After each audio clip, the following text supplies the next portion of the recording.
Car Wash looks like a goofy disco comedy about guys scrubbing hubcaps in Los Angeles, but underneath that funky soundtrack hides one of the strangest production stories in 70s cinema. Today, you're getting 13 revelations that completely change how you'll watch this movie. From a future Batman director hiding in plain sight, to a soundtrack that came together in the strangest way imaginable. And stick around for the bonus fact at the end, because it's about one of the biggest stars in Hollywood, and almost nobody realizes he was even in this movie. So speed up with me, because the list starts now. Number 1. The screenplay came from a future Batman director. Picture the man who would one day put rubber nipples on the Batsuit, but rewind the clock 20 years. Before that disaster ever happened, he was just a struggling writer trying to capture the chaos of a Los Angeles car wash. That writer was Joel Schumacher. And in 1976, he was nowhere near directing blockbusters. He penned the screenplay for Car Wash, a sprawling ensemble comedy packed with oddball characters and overlapping storylines. The same year, he also wrote the script for Sparkle, and just 1 year later, he wrote The Wiz, starring Diana Ross and a young Michael Jackson. Schumacher actually started his career in Hollywood as a costume designer before moving into writing. Nobody watching Car Wash in 1976 would have guessed this guy would eventually run a billion-dollar superhero franchise. But here's where it gets interesting. Schumacher's path took him through directing hits like Saint, Elmo's Fire, The Lost Boys, and The Client. Then Warner Brothers handed him the keys to Batman after Tim Burton stepped away. He directed Batman Forever in 1995, which did fine. Then Batman and Robin in 1997, which nearly ended his career. The ice puns, the neon costumes, George Clooney apologizing for it for decades afterward. It's a wild contrast. The same man who wrote dialogue for guys hosing down sedans went on to define one of the most criticized superhero films ever made. Two completely different legacies. One career, and it all started with a funky little movie about a car wash. Number 2. Daddy Rich was written for a real televangelist. In the film, Richard Pryor's character, Daddy Rich, rolls up in a gold Cadillac dripping with chains, preaching that God wants his followers rich. It's pure exaggeration, but here's the twist. It wasn't exaggerated nearly as much as you'd think. The character was based directly on a real preacher named Reverend Ike, full name Frederick J. Ikerenkater II, one of the most famous televangelists of the 1970s. Reverend Ike genuinely preached the prosperity gospel, telling his congregation that wealth was a sign of God's favor. He drove Rolls Royces, wore custom-tailored suits, and collected millions in donations from his followers. Director Michael Schultz wanted the real deal. He actually approached Reverend Ike and asked him to play himself in the film. Believe it or not, Ike took the meeting. He showed up at Universal Studios, sat down with the filmmakers, and seemed genuinely interested in the role. But then he thought it over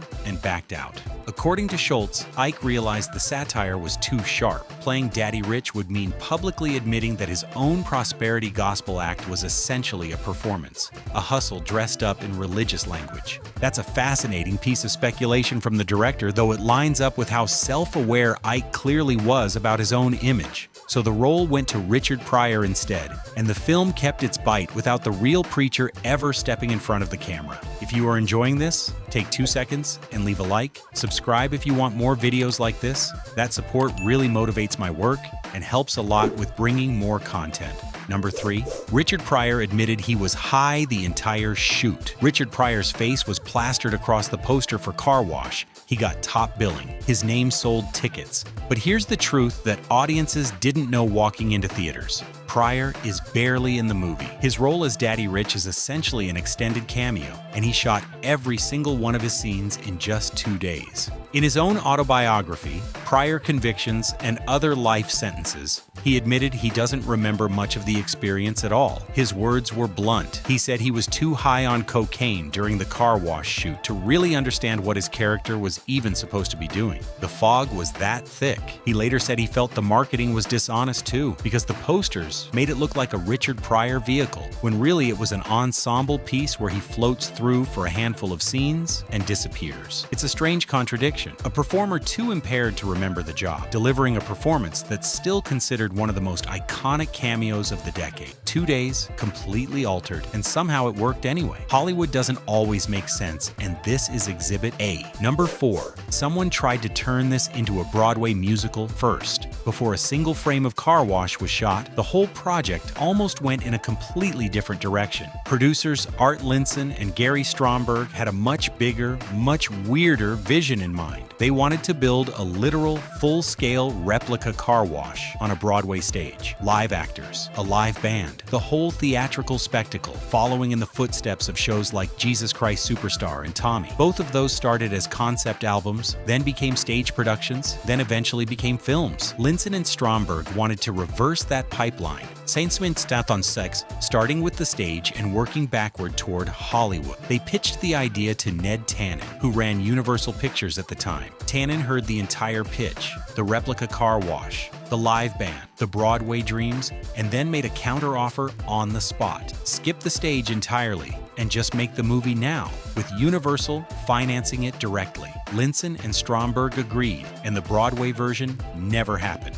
The film became a cult classic instead, proving that sometimes the long way around isn't worth taking. Imagine an alternate universe where Car Wash debuted on a Broadway stage instead of a movie screen. It's hard to picture, but it almost happened. Number 5. The title song was written on a fried chicken bag. Norman Whitfield was a certified Motown legend by the mid-1970s, the man behind hits for The Temptations, Marvin Gaye, and Gladys Knight. So when director Michael Schultz approached him about scoring Car Wash, you'd think it would be an easy yes. It wasn't. Whitfield initially had zero interest in the project. What changed his mind was the money, plus the chance to launch a brand new funk group he had just signed to his own label, a band called Rolls-Royce. He agreed to do the soundtrack, but there was a problem. He had the assignment, he had the band, but he could not crack the title track, no matter how hard he tried. Then inspiration struck in the strangest possible place. Whitfield was watching a basketball game when something finally clicked in his head.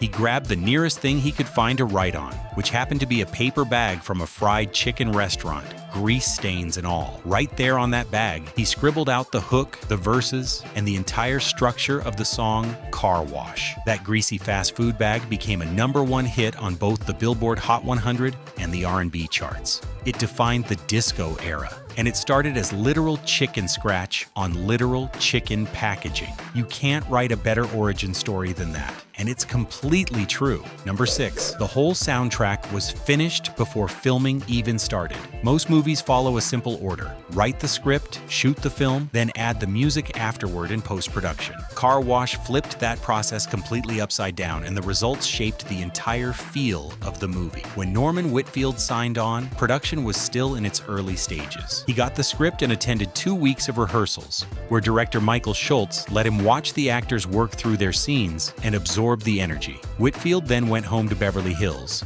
where his new band Rolls-Royce was essentially sequestered, and composed and recorded the entire soundtrack before a single camera rolled. That meant a full double album's worth of material, 19 songs in total, all completed before the cast ever stepped onto the set. But here's where it gets interesting. During filming, Schultz wanted real authenticity, so he played the finished Rolls-Royce recordings directly on set while the actors performed. They weren't acting against silence or some placeholder track. They were genuinely grooving to the actual songs that would end up in the final film. That's why the energy on screen feels so real. The music didn't just accompany the movie, it actively drove the performances. The soundtrack came first, and the movie followed its lead, which is almost the exact opposite of how Hollywood normally works. Number 7. Every single line of dialogue was re-recorded afterward. Car Wash was filmed on location at a real, working car wash in Los Angeles, the Figueroa Car Wash on the corner of Rampart Boulevard and 6th Street. Authentic setting, real equipment, real noise. And that last part became a massive problem. Car wash machinery is loud. Rollers, sprayers, dryers, and buffers were all running constantly during filming, and that noise completely drowned out every actor's dialogue. Every single take was unusable from an audio standpoint. The performances were there on film, but the sound was not. So the filmmakers made a drastic decision. They would dub every line of dialogue in post-production using a process called ADR, Automated Dialogue Replacement. Most films use ADR sparingly, just a line here or there to fix a flubbed take. Car Wash used it for the entire movie, with every actor returning to a studio to re-record every word from scratch. But here's where it gets clever. Since they were re-recording everything anyway, the filmmakers created a second, cleaner audio track specifically for television broadcast, where every instance of a certain slur was swapped out for the word brother. Same performances, same lip movements, completely different dialogue. One shoot, two versions, ready from day one. That's a level of post-production planning most low-budget comedies never even consider. Number 8. Bill Duke made his film debut here before becoming an action icon. If you know Bill Duke at all, you probably picture a 6'4" shaved head presence radiating pure menace. The guy who fired a minigun next to Arnold Schwarzenegger in Predator, the intimidating soldier in Commando, the detective in Menace the Second Society, who delivered one of the most quoted lines of 90s cinema. But before any of that, Bill Duke was washing cars, at least on screen. Car Wash was his very first film role. He played Abdullah Muhammad Akbar, a politically charged black revolutionary character formerly known as Dwayne, who clashes constantly with his co-workers and dismisses Daddy Rich's prosperity gospel as a complete hustle. That same simmering intensity would go on to define his entire career. After Car Wash, Duke kept stacking credits. Commando in 1985, Predator in 1987, Action Jackson in 1988, but he also moved behind the camera, directing A Rage in Harlem, which premiered at Cannes, plus Deep Cover with Lawrence Fishburne and Sister Act 2 with Whoopi Goldberg. The man people now call the godfather of African-American cinema started his entire journey scrubbing cars in a funky disco comedy. Everyone has to start somewhere, and this is about as unglamorous a starting point as it gets for a future Hollywood heavyweight. Before we keep going, subscribe if you haven't yet, drop a comment telling me which movie or show you want me to cover next with strange behind-the-scenes facts. I read every single one. Number 9. The film won a prize at Cannes and took home a Grammy. Let's be honest about what Car Wash actually is. It's a low-budget ensemble comedy about a bunch of guys washing cars in Los Angeles. No prestige, no Oscar campaign, no grand artistic statement, just funk, jokes, and disco energy from start to finish. So how on earth did it end up at one of the most prestigious film festivals on the planet? In 1977, Car Wash screened at the Cannes Film Festival, and not in some forgotten sidebar slot either. It competed in the main competition. It won the technical grand prize, and Norman Whitfield won the award for Best Music. The film was even nominated for the Palme d'Or itself. Just 1 year earlier, Martin Scorsese's Taxi Driver had won that very same Palme d'Or. So now you've got a disco comedy about minimum wage car wash workers competing at the same festival that crowned Taxi Driver 12 months prior. That's Cannes for you. Apparently anything can happen. The accolades didn't stop there either. The soundtrack earned Norman Whitfield a Grammy for Best Album of Original Score written for a motion picture. And the title track also picked up a Golden Globe nomination for Best Original Song.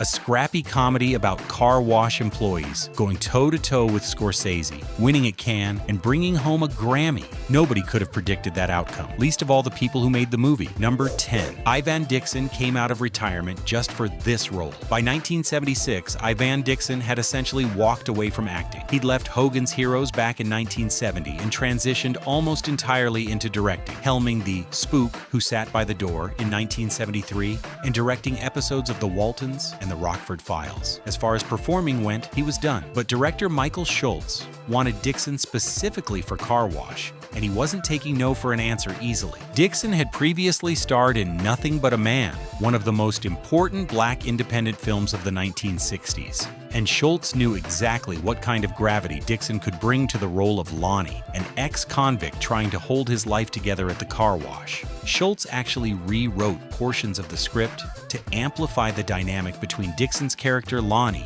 and Bill Duke's young militant Abdullah, then fought Universal executives to keep that storyline in the final film. That persistence paid off, because Dixon eventually agreed to come back for one more role, playing Lonnie with the quiet authority of an elder statesman at the car wash. the voice of experience, surrounded by chaos. It wasn't his very last acting role ever, but it marked a genuine return from retirement, even if just for a brief moment. Sometimes all it takes is the right role, written specifically with you in mind, to pull someone back into a career they thought they'd already left behind. Number 11. Car Wash became the blueprint for Ice Cube's Friday. In 1995, Ice Cube released Friday, a day-in-the-life comedy following two friends hanging out in South Central Los Angeles. No big plot, no dramatic arc, just characters, vibes, and an unforgettable soundtrack. Does that structure sound familiar yet? When Ice Cube and DJ Pooh sat down to write the screenplay for Friday, they reportedly used Car Wash as their direct model. The similarities are almost identical once you notice them. A predominantly black cast, one single day in Los Angeles, episodic storytelling, comedy rooted in a tight-knit community, and music woven throughout every scene. Car Wash proved nearly 2 decades earlier that this kind of loose, vibes-first formula could actually work commercially. Friday took that exact formula and perfected it for a brand new generation of audiences. And DJ Pooh didn't stop there either. In 2001, he wrote and directed The Wash, starring Dr. Dre and Snoop Dogg, set at, you guessed it, a Los Angeles car wash. The influence is impossible to ignore once you see the through line. Car Wash didn't just entertain audiences back in 1976, it quietly created a template, a blueprint for an entire genre of hood comedies that would go on to dominate the 90s and beyond. Ice Cube clearly understood that legacy, took the foundation, and built something new on top of it. But the original Car Wash still holds up on its own terms. Number 12. Antonio Fargus was playing Huggy Bear at the same time. In Car Wash, Antonio Fargus plays Lindy, a drag queen and sex worker, a character that in lesser hands could have easily become a cheap, throwaway punchline. Instead, Fargus played Lindy with genuine dignity and razor-sharp wit, delivering one of the film's most memorable lines when confronted about his lifestyle by Bill Duke's character Abdullah. But here's the part most people miss completely. While Fargus was filming Car Wash, he was simultaneously appearing on one of the biggest television shows in America at that exact moment, Starsky and Hutch. He played Huggy Bear, the flashy, street-smart informant with the wild wardrobe and the inside scoop on every crime happening in the city. That show ran from 1975 to 1979, right in the middle of the Car Wash production timeline. Fargus was already a blaxploitation legend well before either of these projects, with credits including Shaft in 1971, Across 110th Street in 1972, and Foxy Brown in 1974. Car Wash was just one more notch on an already stacked resume for a guy who seemed to be everywhere throughout the entire decade. And the family legacy continued too. His son Justin Fargus went on to play running back for the Oakland Raiders for 7 seasons in the NFL. Talent, it turns out, runs in more than one direction in that family. Number 13, Danny DeVito was in this movie, but you'd never know it. Danny DeVito appears in Car Wash. So does Brooke Adams. They play Joe and Terry, the owners of a food stand right next to the car wash called Big Joe's Doghouse. On paper, that sounds like a real supporting role with actual scenes and storylines attached to it. And that's exactly what it was originally. DeVito and Adams had full speaking roles, complete scenes, and genuine storylines woven into the production, but almost none of it made it into the final theatrical cut. Nearly all of their footage ended up on the cutting room floor. If you watch the theatrical version of Car Wash today, you'll catch them briefly in the background for a few seconds, and that's about it. Blink, and you'll completely miss them. But here's the twist nobody expects. When the film was edited for television broadcast, those deleted scenes were actually restored into that version. The TV cut of Car Wash includes footage that theatrical audiences in 1976 never got to see at all. Think about that for a second. Danny DeVito, one of the most recognizable character actors of the past 50 years, was reduced to little more than a background extra in the theatrical release of a disco comedy about a car wash. Hollywood truly is ruthless when it comes to the editing room, and this might be one of the most overlooked examples of it ever captured on film. And those were 13 strange facts about Car Wash. This movie never set out to be a classic. It was just a funky, low-budget comedy about working-class people getting through an ordinary day. But somehow it launched careers, inspired an entire genre, won awards nobody saw coming, and proved that the smallest stories can leave some of the biggest marks on on Hollywood history. If you made it this far, leave a like, subscribe, and comment which fact surprised you the most. And don't forget to suggest another movie that deserves a list of strange facts. See you in the next video.